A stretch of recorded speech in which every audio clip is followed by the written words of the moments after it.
Our speaker today is Kwame Dougan. He did a Master's of International Relations at the London School of Economics. He took a Chinese language certificate at one of the leading universities in the world, Tsinghua University in Beijing. He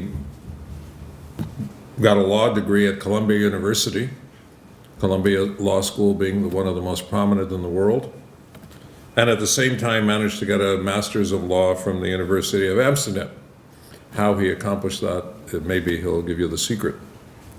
And presently, he is an attorney and practices law in New York at the firm of Sherman and Sterling. His story is unique. So is the story of every single person in this room. And what we don't want you to come away with, at least what I don't want you to come away with, is a prescription for success. Because just like if you go to the doctor, you have unique symptoms, you get a unique solution. What you need to do is extract from his experience what might be relevant to you, rather than just try to copy his experience. So I want to say how grateful I am to him for coming to Toronto on one of the coldest days in the history of the city. It was minus 23 this morning, minus 33 with the wind chill. And he has been shaking his head regretting his decision, except that New York is covered in a foot of snow, and it was below zero this morning in Central Park at one point. So whether he could have done better by staying in New York, I'm not certain. So could you join me in welcoming Kwame Dougan to come and address you? Thank you. Hi. I don't do this very often, so you have to forgive me if I'm a bit nervous.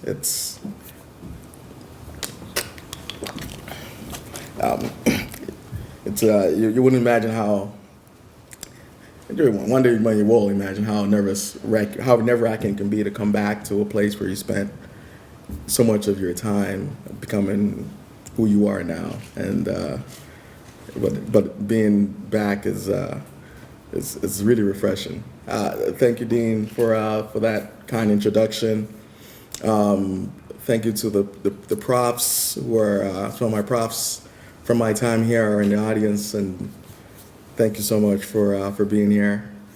To thank one of my friends are here that I came to school with, and I still spend a good amount of my time connecting with, and someone who's not here today, but that deserves much of the thanks for even me being here today is my mom.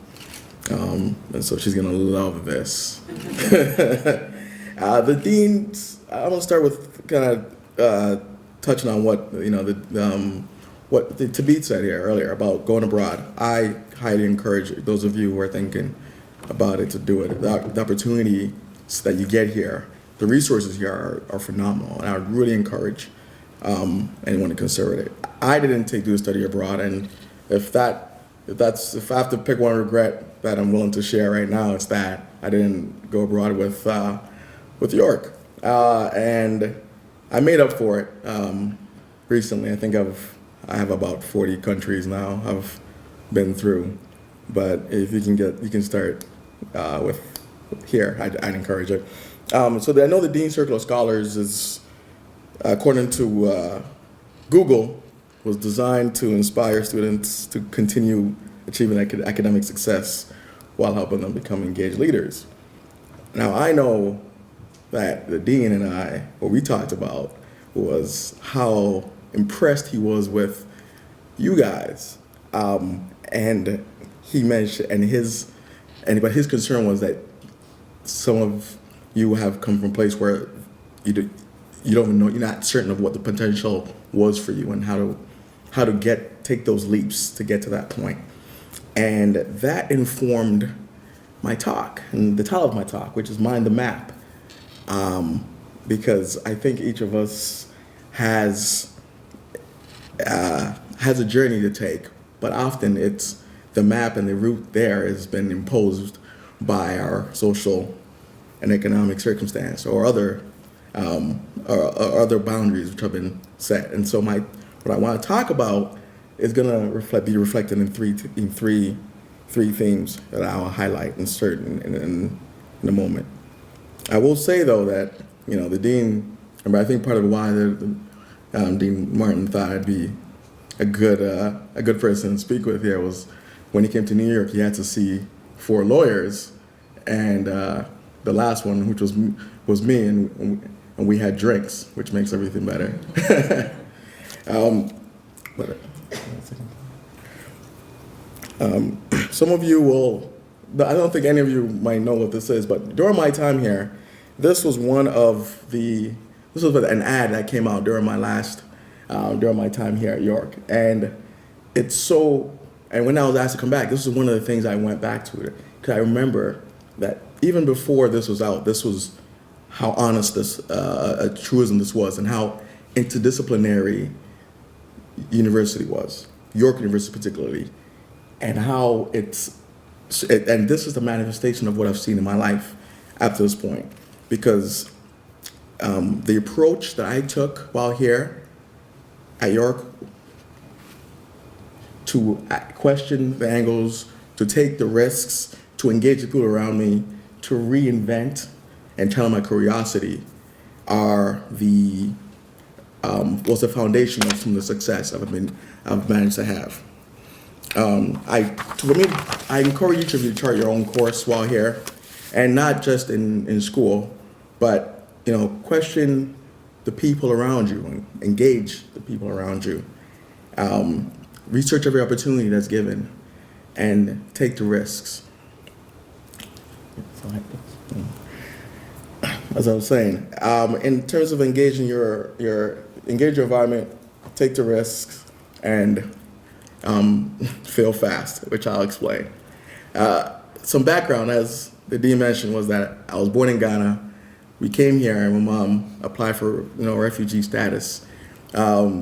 You would think, and the map is symbolic, is when you have a black male who grows up in a single family, in a single parent home, in a 1-room apartment on the west side of Toronto, your expectations on what becomes possible becomes limited. The boundaries which are established are repeated to you often. And at 8, I was curious. I was a curious kid on welfare. When I was age 17, I was at risk, considered at risk because I was, I did well in school. I was distracted, still didn't have money, but I was resourceful and still curious. And when I came to York, that curiosity was channeled, amplified, and the reasons, again, I'll repeat the things that allow me to channel that curiosity were the people around me, their peers. Again, when I say engage your environment, I mean literally the people and the things around you. I did that. I took risks, and one of the risks, which may not be apparent to the dean because he wasn't here at the time, but to some of my at least to some of the professors I met my first year, was I came to this university as Leslie Dougan. That's right. After traveling to Ghana and reconnecting with family and going through some circumstances, I decided to reclaim a name which was part of the family, but I never used it, right? So Kwame. So first year, I was Leslie Dougan. Second year, I'm Kwame Leslie Dougan. And it might not sound like such a risky thing to do, but it can be. But it's a little risk in hindsight, but it's a risk nonetheless. And it's one little risk that I took while here. And I encourage each of you to kind of to think about what risky step you can take while here. I wanted to become a lawyer, and one of the things I did while here was I formed something called the Urban Legal Planners, which may have been renamed at some point, but it was a pre-law society for students of color. It was a risky move that paid off because people adopted it. But I did it because I wanted to push the boundaries. I saw what the map was for me, and I said, you know what? Let me push the boundaries that have been established by poverty, that have been established by race.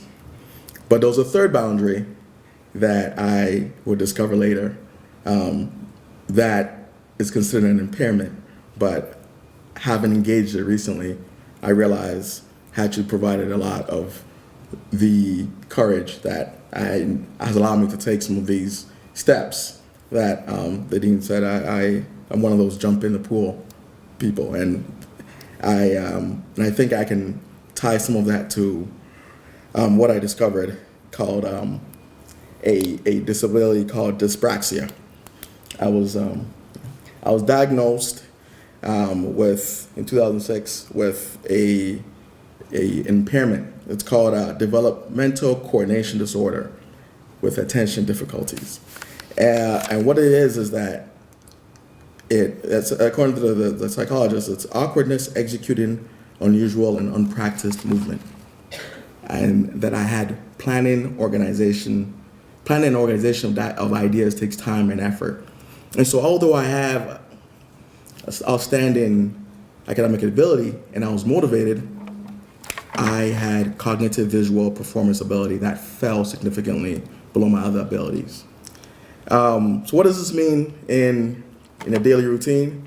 It means as someone who lives in New York, you have to use your Metro card often to put it into the turnstile there, and often you have to count change. That's a daily routine, and it was disrupted in part because of this disability I discovered. And while it doesn't seem to be tremendous challenge, it's one that can really make a date a difficult night. And that's a daily disruption. But it also affected how I thought in school and how I approached my career, scheduling, timeline, and in my profession as an attorney, timeline, organizing information, writing briefs, preparing for a deposition, preparing for trial. These things require a lot of organization, scheduling, planning, and it's been a real challenge. But I've been able to work through a lot of these challenges, but it's a constant one. It's an ongoing struggle.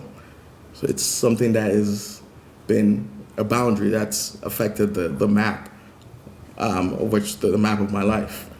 And you think, and one of the most recently, one of the challenges it caused was having to write a 20-minute speech for a bunch of overachievers. And I think, and the main point there was boundaries will exist, and navigating them is something that you should start now. You should start with taking the risk and trying to navigate these challenges today while here, because I think this place is an amazing sandbox. Now, although it was a challenge that I wasn't aware of, on reflection, I realized that it compelled me to chart my course. To find ways around dyspraxia caused me to be particularly creative. And the creativity, again, was fostered and supported by engaging the environment. I had to do it. I couldn't do it independently. I had to rely on others because I had this imbalance. I took risk. I had to take risks because things that would make sense to a lot of people, logic and sequence, did not make the same sort of sense to me. And I had to come up with, and I had to take leaps of faith. I had to reinvent myself. Now, I was still able to get a lot done, mind you. And I think this was how I opined upon briefly. At York, I graduated. Again, the people around me, the mentorship. I had family support as well, and the woman who looks like a African dictator, but with love, was my mother, who was there to make sure that she didn't come to this cold country for no reason. I took risks for the things I believed in. And the reason I was able to do that, again, because I realized that someone like my mom, who took a risk to leave the stability, even though it was the stability, though necessarily not the safest, was a risk that she took to give me an opportunity. And I even took the chance to go abroad after, to go learn Chinese, and I'll reflect on that a little later. But before I could do all these things, I started small. I also was able to graduate at the LSE with friends. Again, I engaged the people around me because, again, your peers are the ones, your peers and professors are going to be the core of what allows you to get to take the leaps of faith that you will take later. And I also graduated from law school. So the picture before was me at the London School of Economics, and before that was York, and now this is the last graduation that I do plan on going through. Law school is a traumatic enough experience, and if any of you are really considering doing this, we should talk. Now, I had to compensate for a lot of these challenges, but it gave me, it caused me to be creative, and to compensate, I had to come up with a lot of other abilities. And if you want to know what the secret was, charm. No, but generally, I took little risks before I could take bigger risks. I learned to create strategies to overcome my disability, but then having to do that taught me that sometimes raw talent and intelligence is not enough. You all have that, but you also need to create strategies to capitalize on the skills that you do have and how to best use your talent. And that's something I've been working on myself. So that's why it's an ongoing challenge. And it's something that I will impress upon you, because even as well as you do here, and I'm sure you will, when you get beyond these halls, there'll be other challenges, and some will be more impactful. And so that's why I really stress that you take the sandbox that you have in front of you and take those risks now. And eventually I passed the New York State bar exam, which is, for me, the crown achievement if you consider not only how many fail, but how much information is required to be processed and to get to the point where you're allowed to advise and tell people what their rights are and what the laws are in your opinion. And it's one of the greatest gifts that I was able to earn. But I'm going to go back to the themes again and stress again why I think you should redraw the boundaries that you have, the maps that are in front of you. I spent so much of my life and energy overcoming these deficiencies that only now, 8 years later, after graduating, am I starting to make the most of the journey that really began right here at York. Engage the people who are around you. For those who are who just entered university, I almost wasn't in your seat. Someone had to see potential in me, and there was a program that allowed me to even apply to the university, and there was a support system that came with that. So once the potential encouraged me to apply, and the only reason they even saw the potential was because I engaged them and asked them questions. And when I say risk, take the risk now, is sometimes it may not work out, but so too with life, may not. But this is the safest place you can do it. I remember one day I walked over to Osgood Hall Law School because I had that idea of wanting to become a law student. And so I didn't know any lawyers. I was the only one in my family who'd been to college. So I walked over to law school and started talking to random black men I saw who were there and engaged them. And they were willing to talk. But this was how my mind worked. It was take the risk.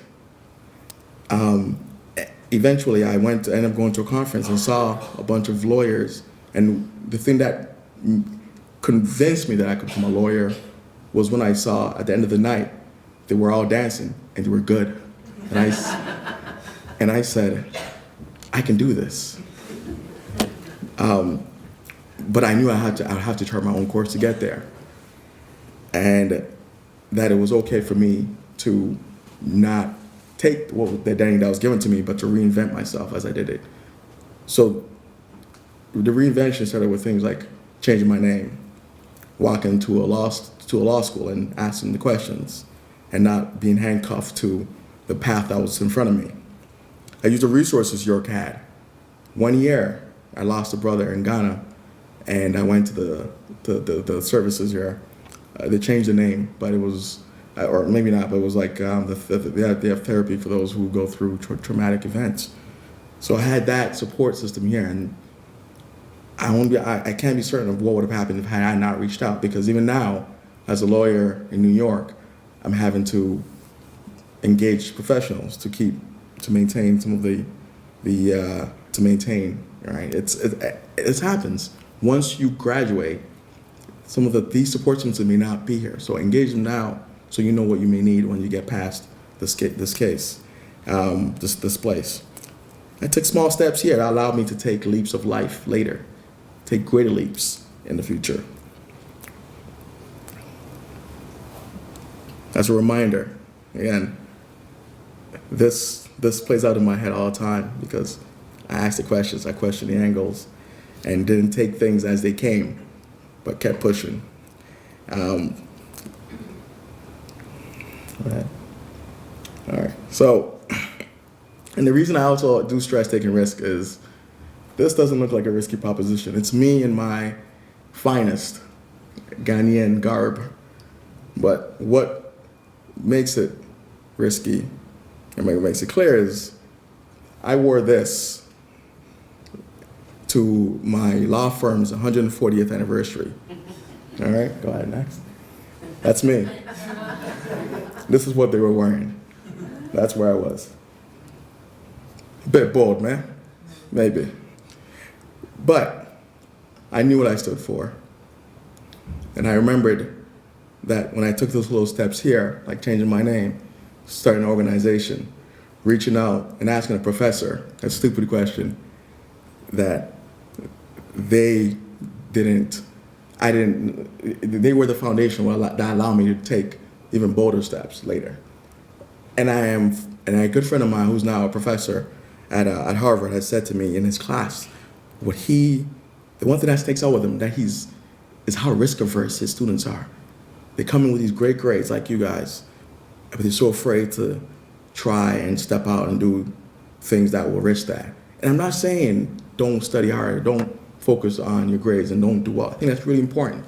And for a lot of people, taking risks like this, right? Not everyone, but there are little things you can do. And I'm going to challenge each of you to do those things before we leave.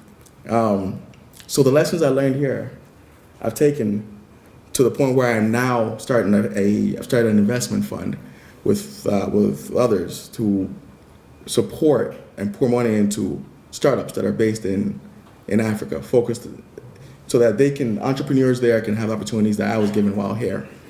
I'm going to be raising money, and it's not a nonprofit. It's a for-profit venture, to be clear. But I also know the opportunities that were given to me are not accessible to others.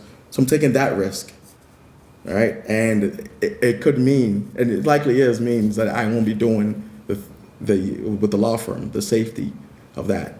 But I also know that I'm now engaging my talents, and I'm finding the strength. I'm finding myself. I'm redefining myself. I'm reinventing myself in the same way I did here to start this. And but I'm still continuing to maintain the same theme of engaging others. So I'm doing it with friends. So a friend I look to for my peer, a buddy of mine, David, grew up in a shelter and a single mother, worked for the top corporations in this country, Kraft and Procter & Gamble, and quit so he can start his do-it-yourself home sale company. It's an inspiration to me, but again, it's your peers that I look to. He wanted to be an anomaly. One of the regrets I do have is that I didn't engage my challenges earlier, my dyspraxia earlier. But I do say everyone can question your angles. Go ahead. Look at the map that's in front of you, the hand you're dealt, if you will, and take the chances, take the risks. Redraw the maps that have been put in front of you based on the major you're taking. on the money that you have or your family's expectations of you. Mind your environment, look to your professors, and take those small risks. And when I say fail fast now so you can reinvent quickly. Because I believe that jobs rely on titles, but careers are built on innovation. And the innovation starts with self.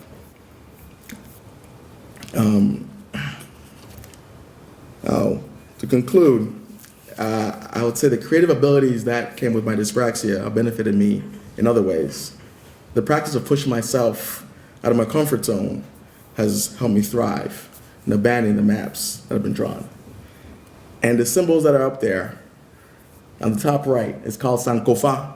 It's a Ghanaian saying, which means in order to move forward, it means in order to move forward, you must look back. So that's why the cock is looking back. But the words san, return, ka, take. San, return. Ko is to go. Fa, to take. And I think it's important that the learning in the past to build to the future. And I'm looking back and reflecting on the things I did and how those challenges, those impairments that everyone faces, that were particular to me, and how they allow me to abandon the maps that have been drawn for me. And the reason I decided to put this up was after passing the bar exam, I went to China to study Mandarin because after 4 years of French here, I could barely order poutine. So I said I would go spend 5 months and fail fast, because in 5 months I would know that I couldn't do this. At least, but then I'll know that to have no regret. I have no regret about not having pursued this opportunity that was given to me earlier. So some of you have left some things in the past that you didn't pursue. I would encourage you to reach and do it, and to redraw your map. And if lost, you can return. And right there, it's for those. I'm sure some Mandarin speakers in here will help me when I butcher this. But 如果迷路了，请送回有课大学, which is if lost, please return me to York University. Thank you. Go ahead.